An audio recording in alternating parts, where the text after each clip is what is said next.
नमस्कार, मी संयोगिता आणि आपण पाहता चाळीसगाव डांगांची ओळख सुराज्य मराठी। पाहुयात आजची घडामोड। माजी मंत्री मधुकर पिचड यांचे नातू यश पिचड यांचा आढळा विभागात प्रचार दौरा संपन्न।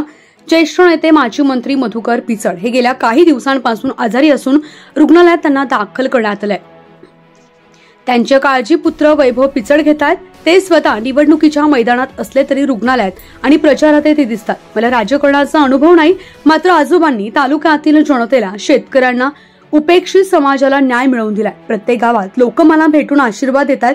त्यामुळे या निवडणुकीत आजोबांच्या विकास कामांचा, जनतेचा व कार्यकर्त्यांच्या जिद्द आणि चिकाटीचा विजय होईल असा विश्वास पिचड यांनी व्यक्त केलाय। कौटुंबिक अडचण लक्षात घेता पिचड साहेब यांचे नातू यश पिचड यांनी वडिलांच्या प्रचाराची सूत्र हाती घेतली। गेल्या काही दिवसांपासून ते मतदारसंघात सक्रिय असल्याचं दिसून येत आहे। एका माजी मंत्र्याच्या नातवाचा आणि माजी आमदाराचा मुलाचा हा साधेपणा, नम्रपणा लोकांना भारावून टाकतोय। पहिल्यांदाच निवडणुकीची धुरा सांभाळून यश पिचड यांना पिचड कुटुंबांच्या सुसंस्कृतपणा जिवंत ठेवून अधिक मजबूत बनवलाय, यात शंका नाही। यावेळी आढळा विभागातून खिरविरे, जायनावाडी, एकदरे, बिताका, चंदगीरवाडी, कोकणवाडी, तिरडे, पाचपट्टम येथून यश पिचड यांना चांगला प्रतिसाद मिळालाय। मी यश वैभव पिचड इथे प्रचाराला आलेलो आहे आणि सर्व लोकांचा प्रतिसाद एकदम छान आहे आणि त्यांचं प्रेम दिसून येत आहे।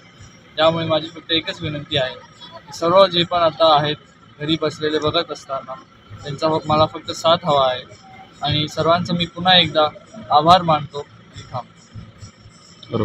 आज महाकाळे शोरच्या ठिकाणी आणि मोकाजी बाबाच्या या पावनभूमीमध्ये आपल्या अकोले विधानसभा मतदारसंघाच्या अपक्ष उमेदवार वैभव पिचड यांच्या प्रचारार्थ यश भाऊ पिचड या ठिकाणी आलेले आहेत। त्यांचं या जायनावाडी आणि एकदऱ्या परिसराच्या वतीने स्वागत करतो आणि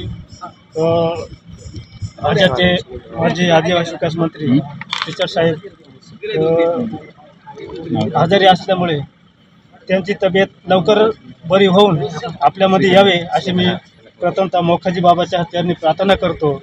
या मतदारसंघामध्ये वैभवांचा अपक्ष अर्ज भरण्याचे कारण भाऊंची इच्छा नव्हती, पण कार्यकर्त्याचा एक जल्लोष होता की या तालुक्याला भाऊंसारखा एक सुसंस्कृत आमदार पाहिजे।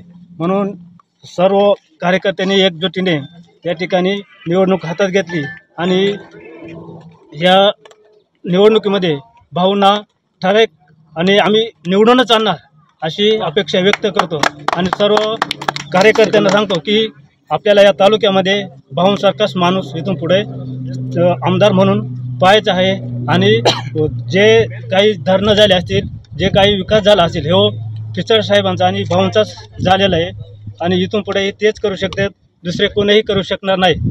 यशदादा ह्या ठिकाणी एक असं जो हे रस्ते ते आता आपण पुढं पाहणार रस्ते, या ठिकाणी कोणत्याही प्रकारचा विकास या 5 वर्षामध्ये केलेला नाही। जो विकास झाला असतो तो पिचड साहेबांच्याच काळामध्ये झालेला आहे। या ठिकाणी थांबतो।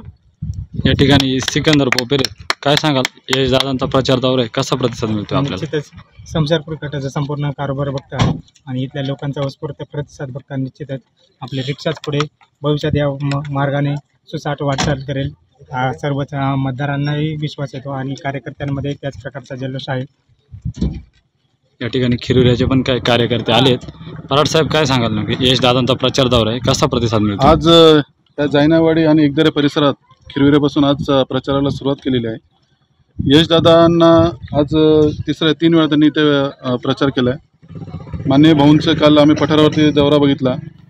जे सोशल मीडियावरती माजी आमदार आणि काही कार्यकर्त्यांचे खोटा प्रचार चालवला होता की पठार भाग पूर्ण विकास झाला असं झालं, परंतु अक्षरशः जनतेचं प्रेम हे वैभव पिचड आणि पिचड कुटुंबाला भेटत आहे आणि जनतेमध्ये लाट एवढी मोठी लाट आलेली आहे की आता फिक्स आमदार हे वैभवराव पिचडच होणार आहेत आणि आमची आंबेडकरी जनता आणि सर्व चळवळीचे कार्यकर्ते आणि सर्व समाज बांधव भाऊसोबत आहोत आणि यंदा वैभवरावच आमदार होणार हे या अनुषंगाने मी सांगू इच्छितो। सुराज्य मराठी करिता प्रतिनिधी बाजीराव भांगरे, एकदरे। आपल्या सुराज्य मराठीच्या YouTube चॅनलला सबस्क्राईब करायला विसरू नका.